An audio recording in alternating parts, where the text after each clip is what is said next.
Munculnya pagar laut misterius baik di Tangerang, Banten maupun di Bekasi, Jawa Barat menuai polemik. Selain ilegal, keberadaan pagar laut itu dinilai bisa merusak ekosistem laut. Siapa yang bertanggung jawab terhadap proyek pagar laut itu dan apa dampak sosial akibat pagar laut? Pagi ini kita akan bahas dengan sejumlah narasumber, diantaranya di studio telah hadir Deputi Eksternal Eksekutif Nasional Walhi Mukri Friyatna. Selamat pagi Bang Mukri. Selamat pagi. Terima kasih sudah bergabung di studio Kompas TV. Juga melalui sambungan Zoom ada Nur Jali, Ketua Koperasi Nelayan Bekasi yang hingga saat ini masih terus kita hubungi dan sudah konfirmasi akan bergabung. Dan juga anggota Komisi 4 DPR dari fraksi PKB, Daniel Johan. Selamat pagi Bang Daniel. Selamat pagi Bang Daniel, mungkin suaranya masih tertutup.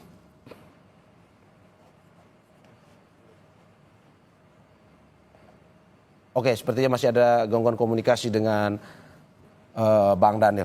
Saya ke Bang Mukri. Bang Mukri, apa sebenarnya cerita terkait dengan pagar laut ini yang bisa mungkin Walhi selama ini temukan? Dalam arti apakah memang ini kejadian baru di 2024 dan 2025 ataukah mungkin sebenarnya sudah terjadi sejak lama?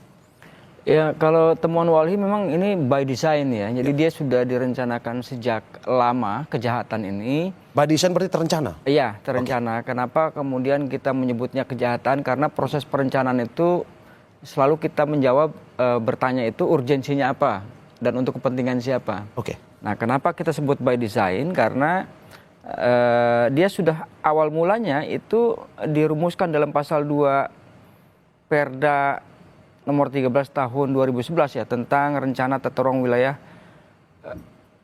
Kabupaten Tangerang. Di situ disebutkan reklamasi dengan angka seluas 9.000 hektar. Oke. Nah, angka-angka ini tidak pernah kemudian dia hilang sama sekali, justru semakin dipertegas. Apa bentuk pertegasnya? Pertegasnya adalah arahan reklamasi itu diperuntukkan bagi pembangunan kota baru di pantai utara. Oke. Nah, strategi pembuatan kota baru itu dilakukan dengan cara reklamasi. Ya. Nah, gitu. Nah, motif inilah yang kemudian pada puncaknya Walhi itu pernah menyampaikan keberatan atau bisa juga disebut berselisih pada tahun 2015. Saat itu saya masih jadi juru kampanye untuk penanganan bencana ya. Kenapa kita menyatakan keberatan terhadap upaya atau rencana pemerintah Kabupaten Tangerang? Karena pada tahun 2013 itu terjadi bencana ekologis berupa banjir besar sampai tol aja ketutup gitu ya. Nah, kita menyarankan Anda ini ngurus ruang terbuka hijau aja nggak becus. Kenapa? Karena dari total luas 103.000 hektar, Kabupaten Tangerang itu hanya punya angka ruang terbuka hijaunya 0,1% dari total luas wilayah atau seluas 13 hektar. Ngurus yang beginian aja nggak becus, kok ujur-ujur pengen nguruk laut 9.000 hektar. Ada kepentingan apa? Apakah benar itu untuk rakyatnya? Nah, berarti di sini partisipasi publik dalam penyusunan RPJM, kemudian dalam penyusunan tata ruang itu sangat kecil, saya pastikan kalau modelnya seperti ini. Oke, dari Walhi sendiri melihat apa sebenarnya tujuannya? Ya, tujuannya buat komersil. Buat komersil. Nah, ini ada motif yang berbeda gitu ya. Kalau yang di Tangerang ini kan motif bisnis murni. Jadi okupai lahannya dia akan jauh lebih mudah. Kenapa jauh lebih mudah? Karena di sepadan pantai Pantura Tangerang itu kan kebanyakan kawasan hutan yang bisa disebut wali kelolanya dalam hal ini adalah Perum Perhutani, PT Perhutani. Begitu.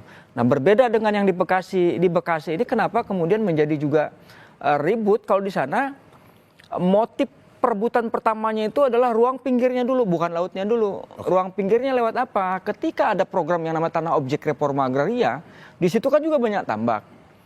Nah, ada yang mengkamuflase seolah-olah dia petambak, padahal dia cuma nyewa orang bikin tambak. Jadi ketika mendapatkan sertifikat dalam bentuk Tanah Objek Reforma Agraria, itulah yang menjadi cikal bakal kemudian saya menjadi bagian untuk ikut serta memuluskan upaya reklamasi yang ada di Bekasi. Anda mau bilang bahwa bisnis yang dilakukan itu tadi, tujuan bisnis itu, tujuan komersil itu, ya, apakah sebenarnya memikirkan nelayan atau tidak sebenarnya? Ya, nggak ada. Karena kan secara sederhana, kalau memang dia mikirin nelayan, nggak usah lah saya bilang mikirin nelayan, ini pasti akan semua diterima. Kalau misalnya pemerintah Kabupaten Tangerang akan berencana menambah luas menjadi 5% aja, walaupun ketentuan undang-undangnya 30%. Pasti nggak ada yang ditolak. Dia akan didukung seluruhnya. Nah ini apalagi terhadap perhatian nelayan. Nggak ada kok boro-boro ngebantu yang lain. Emang ada bantuan jaring untuk nelayan di misalnya di Kronjo? Nggak ada sama sekali. Nggak ada perhatiannya. Oke, Anda mau bilang bahwa nelayan ditelantarkan akibat dengan pembangunan pagar laut ini? Ya itu bagian dari cara dia membunuh nelayan. Jadi kalau misalnya dia bilang berpihak itu bohong besar. Om Do, apa buktinya ini? Ya kalau dia berpihak, kasih dong ruang. Jelas-jelas di situ dalam arahannya, daerah pantai utara itu kan zona pemanfaatan, zona budidaya. Tapi kok kenapa kemudian dialokasikan untuk direklamasi? Ya. Dan luasnya nggak main-main, 9.000 hektar. Ya. Oke, ini ada dalam arti bahwa pengelolaannya itu diambil oleh pemerintah atau semuanya pihak swasta? Dan siapa kalau dari informasi yang Walhi dapatkan? Sumbernya ya, jadi berdasarkan peta arahan pemanfaatan pola ruang yang dikeluarkan sebagai lampiran dari Perda nomor 13 tahun 2011 itu, ya, setelah kita digitasi berbasis sumber itu, ya memang perusahaannya adalah PIK yang selama ini diributkan, yang Pakpik ya itulah perusahaannya, tidak ada nama yang lain. Yang keluar itu sumbernya, jadi memang sangat mungkin gitu ya, nggak mungkin kita keluar ujuruk-ujuruk kalau tidak ada asbabul nuzulnya, ya, asal muasalnya. Ini yang kita dapatkan. Oke, ini dari hasil pendalaman dan investigasi di Walhi sendiri ya. Oke, saya ke Bang Daniel Johan. Bang Daniel, ini hingga saat ini polemik dari pagar laut ini masih terus berlangsung. Dari DPR sendiri, apakah kementerian akan dipanggil untuk meminta penjelasan soal ini atau bagaimana?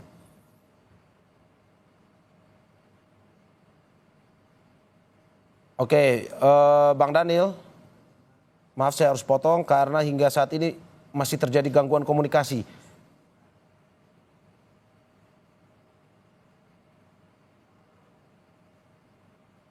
Oke, saya lanjut dulu sambil membenarkan gangguan komunikasi tersebut. Bang Daniel bisa tahan sebentar, saya akan ke Bang Mukri lagi. Bang Mukri, oke, seperti Anda sudah katakan bahwa memang tadi Anda bilang bahwa ada ya murni perusahaan swasta yang pada akhirnya melakukan hal tersebut. Bang, data Kompas hari ini 7,7 miliar rupiah yang pada akhirnya menyebabkan kerugian bagi para nelayan karena mereka harus berlayar lebih jauh karena akibat pagar ini. Apa nyatanya sebenarnya tindak nyata yang dialami oleh kerugian yang dialami oleh para nelayan ini? Ya. Jadi kan satu, kerugian-kerugian itu yang pertama wabil khusus ya, nelayan tradisional nih, yang pakai mancungan disebutnya pakai katir atau sayap gitu ya, yang daerah operasi tangkapannya hanya 5 mil dari garis pantai. Nah, kebutuhan untuk pembelian bahan bakar dalam hal ini solar itu menjadi bertambah karena tadi harus muter. Satu, yang kedua sebagai bagian dari dampak kerusakan lingkungan, dampak kerusakan ekologis itu ada satu ya padang lamun, kalau memang ada padang lamun kemudian terumbu karang. Nah yang ketiga itu adalah kekeruhan dari air tersebut. Kekeruhan. Kalau dia sudah keruh nggak mungkin ikan itu ada di situ, pasti jauh dia lepas. Nah cilakanya di saat yang namanya cuaca buruk atau ada yang menyebut angin barat gitu ya, untuk wilayah utara itu biasanya si nelayan ini justru mengharapkan sumber tangkapannya dari pinggir-pinggir pantai. Nah sekarang di tengah udah nggak dapat karena cuaca buruk, di pinggir juga udah nggak ada ikannya. Karena lautnya sudah menjadi keruh. Jadi itulah masuk akal kalau misalnya hitung-hitungan ekonomisnya sampai mengalami kerugian sebesar 7 miliar. Oke, itu hitungan dari Ombudsman yang masuk dalam pemberitaan Kompas hari ini. Dan kalau kita melihat Bang, bahwa apakah memang secara kerugian bagi nelayan sendiri, kalau secara ekosistemnya, dalam arti bahwa sejak 2010 apa sebenarnya kerusakan yang memang hingga saat ini bisa terlihat secara mata telanjang oleh masyarakat tersebut?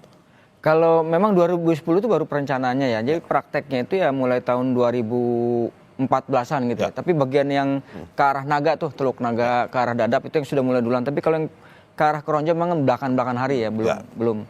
Nah jadi ya kerugian yang pertama itu tentu ekosistem mangrove lah yang paling dahulu menjadi korban ya. Karena bedanya di bagian atas itu dia menambah menambah luas daratan tuh langsung disambung. Beda dengan yang sekarang nih. Kalau sekarang dalam ketentuannya itu kan diarahkan ada 2 versi. versi pertama itu 100 meter dari bibir pantai, versi kedua 200 meter. Nah, yang pertama sekali dimulai itu kan dia langsung tuh menambah luas daratan. Menambah luas daratan. Berbeda dari konsep reklamasi yang direncanakan. Oke, Bang Muki, kita tahan sebentar karena sepertinya Bang Daniel Johan sudah terhubung dengan kita. Bang Daniel, selamat pagi. Bang Maria sudah Oke, dengar belum? akhirnya masalah komunikasinya bisa terselesaikan juga.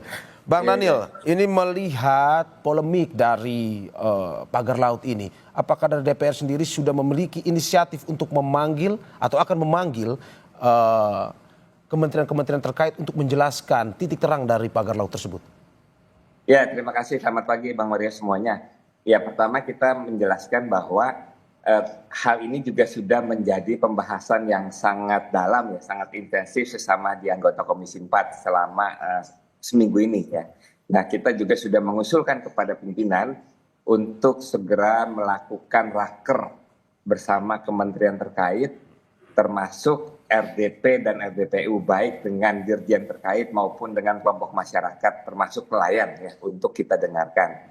Selain itu juga kita sudah mengagendakan bukan hanya mengundang, memanggil pihak-pihak terkait, tetapi juga kita juga akan hadir ke lapangan untuk melihat langsung apa yang sesungguhnya terjadi agar pemahaman kita lebih mendalam. Tetapi kita juga mendorong pemerintah segera melakukan investigasi dan tindakan yang tegas agar tidak terjadi kesimpang siuran yang saat ini sangat meluas dan mendapat perhatian yang sangat besar dari masyarakat, ya. Tentu kita ingin semua berbasis peraturan dan undang-undang yang ada sehingga tidak ada siapapun merasa mempunyai kekuasaan yang tidak tersentuh, ya. Dia merasa melebihi dari pemerintah dan negara, ya. Sehingga hal inilah yang kita dorong. Tetapi memang saat ini sahabat-sahabat DPR itu lagi masa reses, ya. Semuanya sedang menemui masyarakat di dapil masing-masing, ya. Nah, kita lagi mengusulkan apakah memungkinkan untuk dipercepat, tetapi setidaknya itu bisa dilakukan setelah masa sidang kita buka kembali, yaitu pada hari Senin nanti. Oke, Bang Daniel, Anda dalam pemberitaan di beberapa media, Anda mengatakan dengan tegas, tangkap pelakunya. Dari Komisi 4 sendiri, apakah sudah mengetahui siapa pelakunya atau bagaimana? Informasi berbagai hal tentu kita sudah terima, ya. Tetapi kan yang berhak melakukan investigasi secara clear itu adalah pemerintah, ya. Nah, karena itu kita dorong untuk memverifikasi semua informasi yang kita dapat. Tentu juga pasti pemerintah juga akan mendapatkan begitu banyak informasi. Nah, persoalan siapa di balik dalang ini, ya, tentu mau siapapun kita minta pemerintah itu menegakkan aturan, menegakkan hukum kepada para pelaku, karena semua tindakan apalagi di ruang laut itu harus berdasarkan peraturan dan izin nantinya. Oke, sedikit bocoran saja, Pak Daniel. Apakah tadi sempat dari investigasi Wahli mengatakan bahwa ada beberapa perusahaan, misalkan yang di Tangerang disebutkan. Apakah betul itu juga termasuk salah satu yang pada akhirnya melakukan operasi pagar laut ini?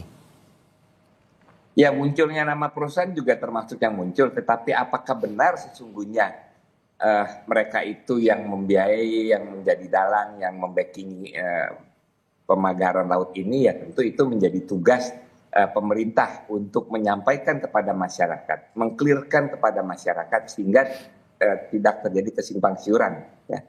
Meskipun juga ada bantahan dari perusahaan, ya, itu pun yang akan kita klarifikasi nanti di dalam raker maupun pada saat kita turun ke lapangan, ya. Tetapi penegakan hukum harus segera dilakukan, penjelasan kepada masyarakat harus segera dilakukan, ya. Polemik itu harus segera dijawab sehingga tidak menimbulkan kesimpang siuran yang semakin liar nantinya. Oke, Bang Daniel, tahan sebentar. Kita saat ini juga sudah terhubung dengan Nur Jali, Ketua Koperasi Nelayan Bekasi, melalui sambungan telepon. Selamat pagi, Pak Nur Jali. Selamat pagi. Oke. Selamat pagi. Oke, Pak Nur, Ya. terima kasih sudah bergabung di Dialog Sapa Indonesia Pagi pada hari ini. Pak Nur, ini terkait dengan polemik pagar laut sendiri, dari Anda dan juga teman-teman nelayan, apa sebenarnya kerugian nyata yang langsung dialami oleh para nelayan? Satu kerugian nelayan dari kerugian nelayan ini sehari-hari mata pencariannya berkurang. Pak. Terus keduanya aktivitas mereka berjalan untuk keluar untuk mencari ikan, yaitu bahan bakar sekarang bikin bertambah. Ya. Tadinya awalnya 2 liter, sekarang menjadi 5 liter PP. Ya. Gitu Pak. Oke, berarti pengeluaran Anda dibandingkan pemasukan sangat berbeda jauh drastis ya Pak ya, untuk teman-teman nelayan Ya, di sana. betul. Oke Pak, kalau tadi di Tangerang sendiri ceritanya sejak tahun 2010, kalau di Bekasi yang Anda bisa ceritakan kepada kita seperti apa sejarahnya sehingga akhirnya muncul pagar laut ini? Jadi adanya pagar itu, pembangunan yang di laut itu di Segara Jaya itu ya pada tahun 2024. Mereka sudah mulai matok-matok baru di wilayah Tarumajaya. Nah dari bulannya mungkin saya kurang ingat gitu. Ya. Oke. Yang jelas pada tahun 2024 itu ya mereka sudah bergerak. Oke, menjadi tanda tanya bagi para nelayan waktu itu, ini siapa dan tiba-tiba melakukan aktivitas di sekitar wilayah laut? Itu kalau diadakan itu memang kita sudah ada semacam sosialisasi dari pihak perusahaan TRPM maupun dari UPTD provinsi. Keterangan itu mereka tidak ada sebutnya reklamasi, yang ada hanya restorasi dan juga penataan PPI yang lahan 7,4 hektar beserta dengan kolam labunya. Itu aja Pak. Oke, restorasi berarti pemulihan wilayah laut waktu itu sosialisasinya ya? Benar, tapi saya bisa bahas itu di mana yang laut itu bisa dipulihkan, karena itu dasarnya dari tahun sekian saya itu jadi nelayan dari umur 12 tahun itu pinggir pantai tidak ada yang namanya disebut tambak, semua 12 laut. Oke, jika alasan awalnya adalah restorasi, apakah memang nelayan, teman-teman nelayan yang berada di wilayah tersebut juga diajak ataupun ikut membantu dari pihak terkait dengan pagar laut tersebut, atau bagaimana sebenarnya? Oh enggak diajak Pak. Sama sekali tidak diajak waktu itu ya? Sistemnya tenaga kerjanya manual, jadi siapapun yang mau kerja silakan, gitu Pak. Tetap Oke. mereka cuma batasinnya aja, mengetahui doang. Oke, setelah mengetahui itu tidak diajak, menjadi keheranankah padahal oleh para nelayan di situ pada akhirnya ini kok tidak terlihat seperti restorasi? Ya betul, tidak ada disebutnya restorasi. Jadi yang ada hanya reklamasi. Dan juga ada keheranan. Mereka pun bertanya-tanya dengan saya, bangunan apa itu saya pun sudah jelaskan kepada mereka. Disitulah mereka masa keresahan dengan adanya lokasi-lokasi tersebut dipatok-patok atau dipagar-pagarin. Termasuk PT MAN dan TRPM. Sehingga mereka aktivitasnya melewat itu susah. Oke, dari informasi yang Anda dapatkan ada berapa perusahaan kah yang mungkin beraktivitas di pagar laut tersebut? Ada 2 perusahaan Pak. 2 perusahaan ya? Nah. Oke, setelah nelayan mengetahui akhirnya ini bukan restorasi, malah justru terlihat seperti tidak adanya pemulihan. Ini apakah sempat ada protes dari nelayan dan juga komunitas nelayan yang ada di wilayah tersebut? Kalau mereka tidak protes, mereka hanya protes dengan saya. Mereka nelayan itu mengadunya para pengurus ketua nelayannya. Ya. Juga saya sudah sampaikan banyak keluhan nelayan dampak dari adanya pembangunan di wilayah Tarumajaya ini bikin susah para nelayan untuk mencari ikan. Itu pun saya sudah dimanapun saya sudah terangkan, maupun di Kabupaten Bekasi maupun di tingkat Provinsi Jabar. Tapi mereka hanya iya aja, nggak tahu tuh. Oke. Tetap aja bangunan berjalan. Berarti waktu itu sudah ke pihak terkait pemerintah ya untuk bertanya terkait dengan pagar laut ini ya Pak ya dari nelayan? Tidak Pak. Sudah. Oke, sudah, dan hingga saat ini apakah sudah ada solusi atau apa jawaban dari pemerintah waktu itu? Ya kalau dibilang ada solusi mereka tidak memberitahu, dan juga tidak ada solusi pun mereka tidak tahu. Ya semacam mereka mengabaikan laporan kami lah Pak. Oke, waktu itu ke pemerintah sempat menanyakan apakah ini sudah berizin atau tidak pembangunan pagar laut ini? Nah, di situ pun saya bertanya juga, apakah mereka sudah punya perizinan atau sudah mempunyai sertifikat? Mereka selalu mengatakan sudah sertifikat. Kalau memang sudah sertifikat, tolong dong, saya minta bukti dari perizinan dan sertifikatnya, walaupun sebekas atau fotokopian atau melewat HP. Mereka tidak pernah tunjukkan gitu Pak. Oh, sama sekali tidak menunjukkan kepada nelayan, walaupun mereka mengaku bahwa punya sertifikat itu ya? Ya, tidak pernah menunjukkan. Oke, saya ke Bang Daniel Johan. Bang Daniel, bagaimana melihat bahwa ini banyak ada perusahaan-perusahaan swasta yang pada akhirnya mengaku punya sertifikat tetapi tidak berani menunjukkan kepada nelayan. Apakah memang ini bisa kita bilang bahwa ini dari operasi atau pembangunan pagar laut ini bisa dibilang sebenarnya ya dalam tanda kutip ilegal dilakukan? Yang kalau ilegal pasti ilegal, Ya. Bang. Ya, terutama di Tangerang ya. Meskipun ada versi di Bekasi, ternyata itu juga program dari pemerintah, tetapi kan harus diklarifikasi dan dijelaskan. Ya. Nah, tetapi DPR itu ingin memastikan 3 hal.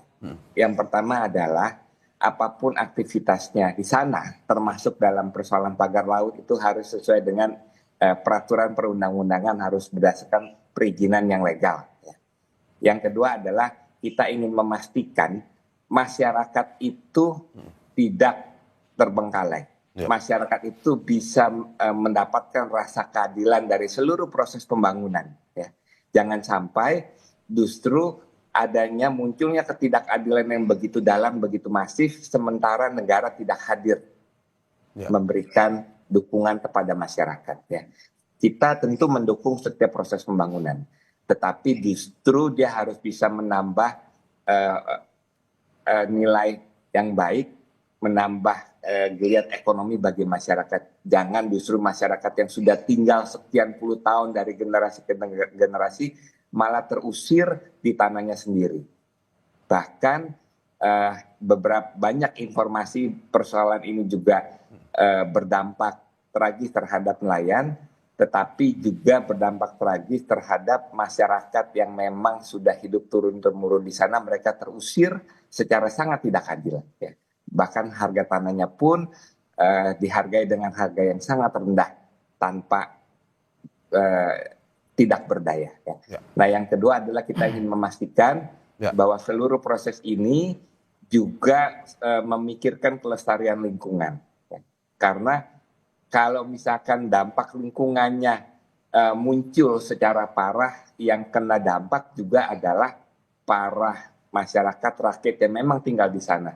Termasuk akhirnya menjadi sia-sia proses pembangunan yang sudah dilakukan. Ya. Jadi 3 hal inilah yang menjadi concern kami, sangat penting harus mendapat perhatian dari pemerintah dan siapapun pelaku pembangunan nanti. Oke, saya habis ini mau ke Bang Mukli terkait apakah sebenarnya negara berada di belakang masyarakat yang melindungi masyarakatnya atau justru malah merugikan masyarakatnya. Tapi setelah yang berikut ini.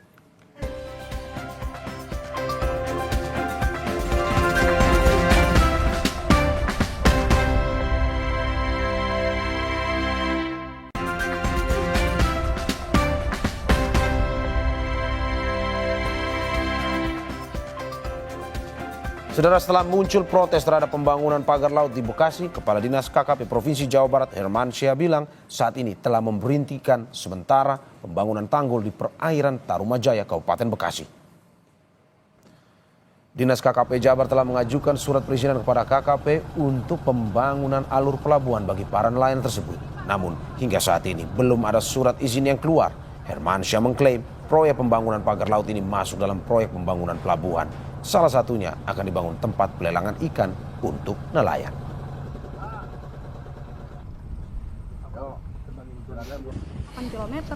Itu kan baru 2 kilo kan ya sebenarnya, baru 2 sepanjang 5 kilometer. Nah, tapi kami juga sudah menghentikan itu untuk pembangunan alurnya sementara ya.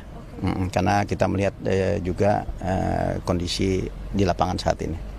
Dari KKP dulu ya, kalau memang harus KKPRL artinya harus dipenuhi oleh perusahaan, ya mereka harus mengurus itu dulu, kemudian mungkin itu harus bersamaan juga dengan pembangunan alur selanjutnya. Rabu siang, Kementerian Kelautan dan Perikanan menyegel pagar laut di perairan Tarumajaya, Bekasi karena dinilai belum berizin. 5 spanduk berwarna merah dari KKP terpasang di pagar laut yang berada di perairan Tarumajaya, Bekasi. Dirjen Kementerian Kelautan dan Perikanan menyebut penghentian kegiatan reklamasi tanpa persetujuan kesesuaian kegiatan pemanfaatan ruang laut atau PKK-PRL. Dari timnya Direktorat Jenderal PRL terlebih dahulu pasti akan mengevaluasi, Pak. Apakah itu akan diterbitkan layak atau tidaknya. Jadi kalau dari kami, kacamata kami adalah terhadap pelanggaran ini akan kena denda. Namun masalah izinnya tadi bukan di wilayah kami, itu di wilayahnya di Direktorat Jenderal Ruang Laut di tempat kami, Pak. Nah, saudara ya, sampai saat ini masih kita terhubung dengan narasumber. Yang pertama ada Mukri Friyatna, Deputi Eksternal Eksekutif Nasional Walhi, Nurjali, Ketua Koperasi Nelayan Bekasi, dan juga Daniel Yohan, anggota Komisi 4 DPR dari fraksi PKB.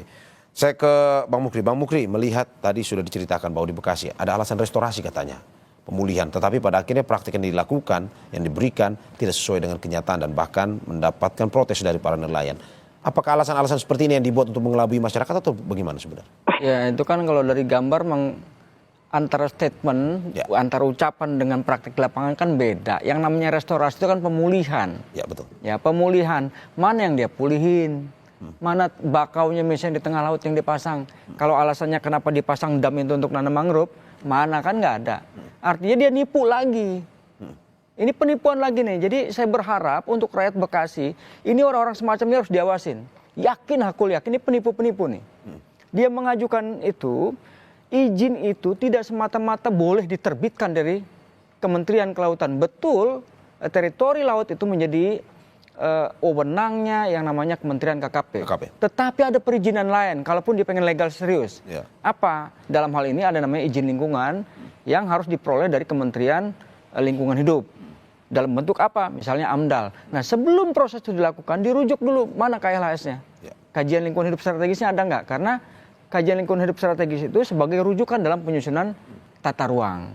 Nah kami sebetulnya lagi-lagi keberatan. Ini contoh keberatannya untuk yang Bekasi sekarang.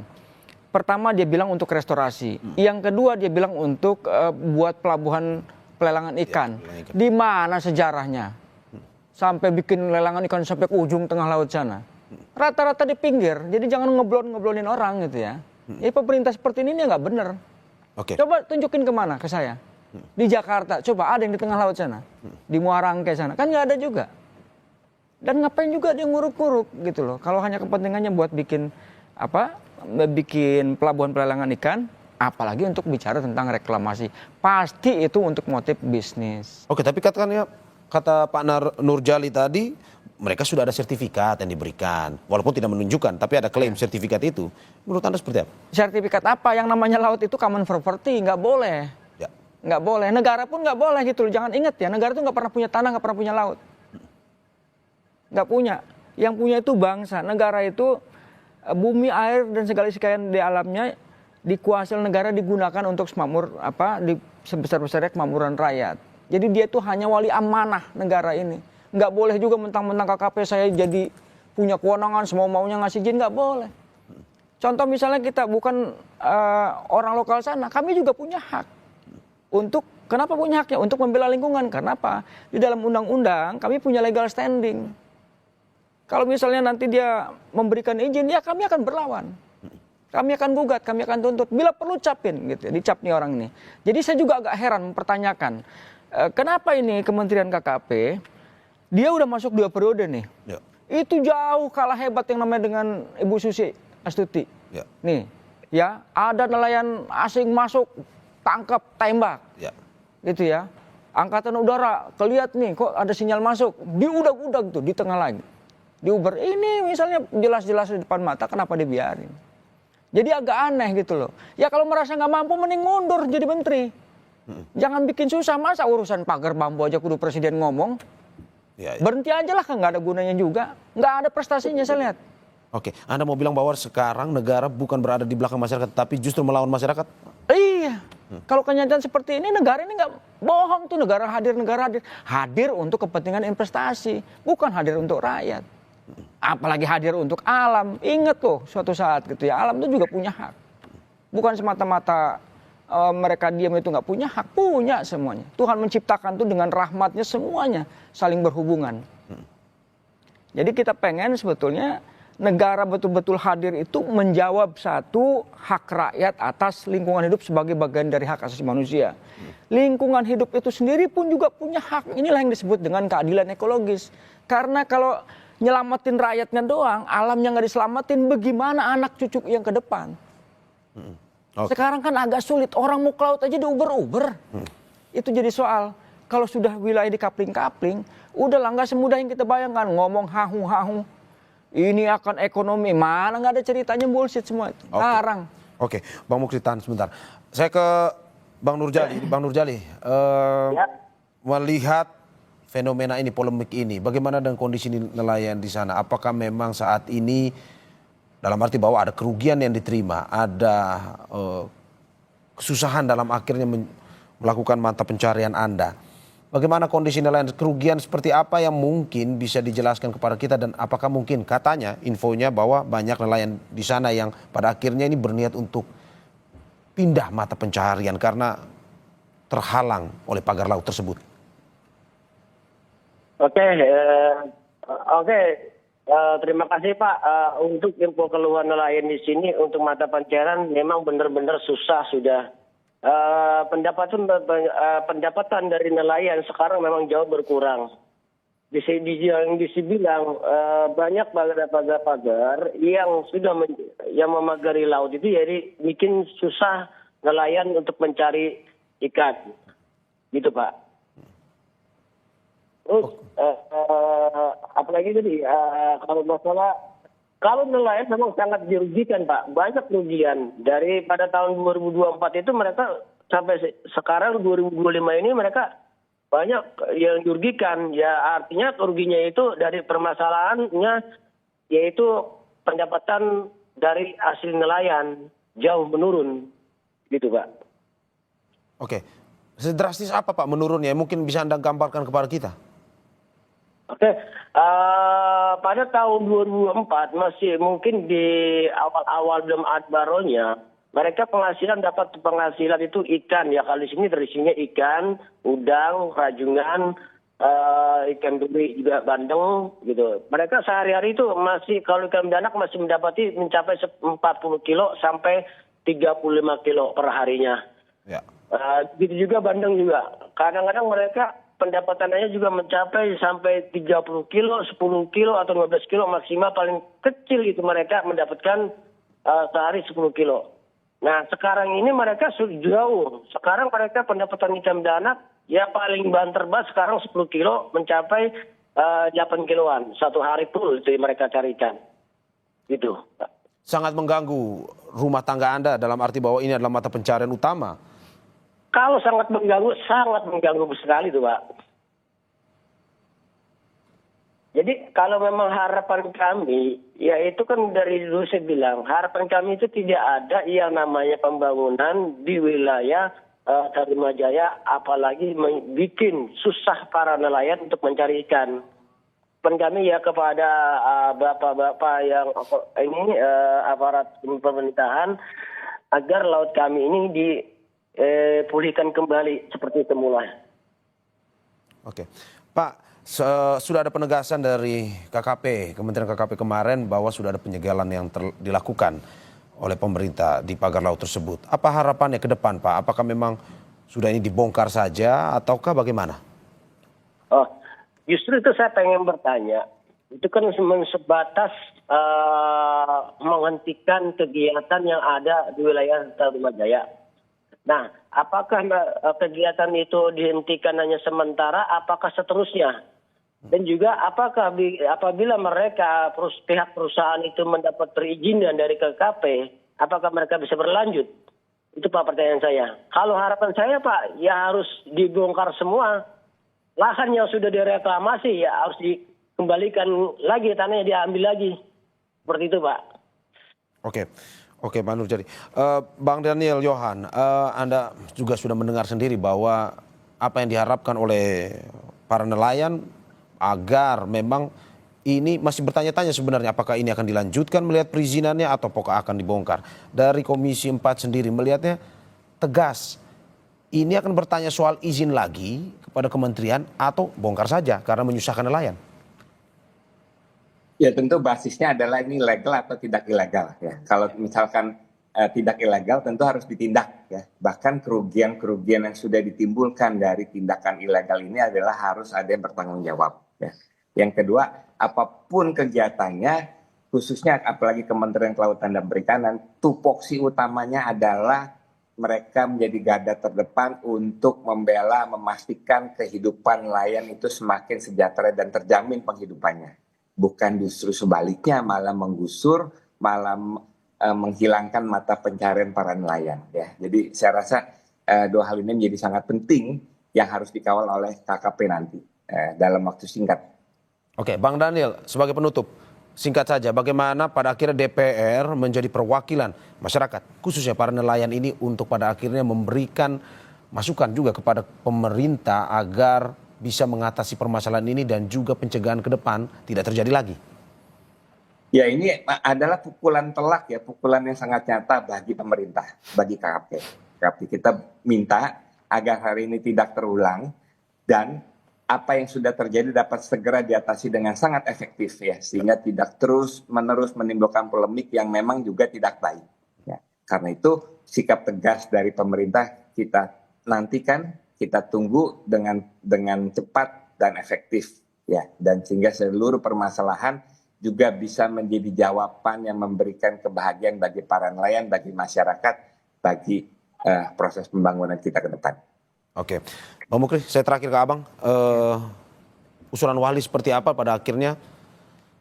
Melihat izinnya dulu atau bongkar saja? Dan juga bagaimana dengan nasib nelayan yang memang selama ini sudah dirugikan dengan adanya pagar laut ini? Singkat saja, usulan dari Wahli. Saya minta itu segera dibongkar ya. Jadi pemerintah yang punya kekuasaan begitu besar, jangan, apalagi KKP, jangan sampai kalah hebat, kalah gercep oleh yang namanya damkar. Ya. Begitu dia ada telepon kebakaran, dia gancang datang. Dia langsung bekerja. Jangan lagi huhaha, itu nggak benar. Yang kedua, kami minta kepada DPR, nanti ketika memanggil itu para pihak, kami berharap seluruh pasal-pasal terkait dengan reklamasi, baik di dalam bentuk tata ruang, di dalam Perda RPJMD, untuk di-drop atau dihapuskan. Kenapa? Karena biasanya alasan seperti tadi, ini Pak DPR juga kejebak nih. Kalau sesuai dengan peraturan, ini memang udah by design. Artinya bisa ngapa-ngapain. Maka nanti muaranya karena mereka sudah hafal, ya sudah kalau gitu Anda gugat aja di MK. Kalau memang kami dianggap keliru. Jadi kami minta karena sebelum disahkan RPJP Kabupaten Tangerang ini ketika dipanggil itu untuk di-drop semua. Karena kenapa? Urgensinya untuk apa? Itu ya alasan pertama. Yang kedua itu tidak mewakili rakyat, bohong. Yang ketiga tidak mewakili keselamatan ekologis. Jadi kami berharap dalam konteks keadilan ekologis itu pemerintah harus bisa memastikan paham yang namanya hak atas lingkungan itu juga bisa diperoleh oleh lingkungan itu sendiri maupun juga oleh masyarakat. Termasuk untuk generasi mendatang. Oke, terima kasih para narasumber atas apa yang disampaikan. Semoga bisa memberikan masukan kepada pemerintah terkait dengan penanganan polemik pagar laut yang sedang terjadi ini. Terima kasih Mukri Friyatna, Deputi Eksternal Eksekutif Nasional Wahli. Terima kasih juga Nurjali, Ketua Koperasi Nelayan Bekasi. Dan terima kasih Daniel Johan, anggota Komisi 4 DPR dari fraksi PKB. Sehat-sehat semuanya.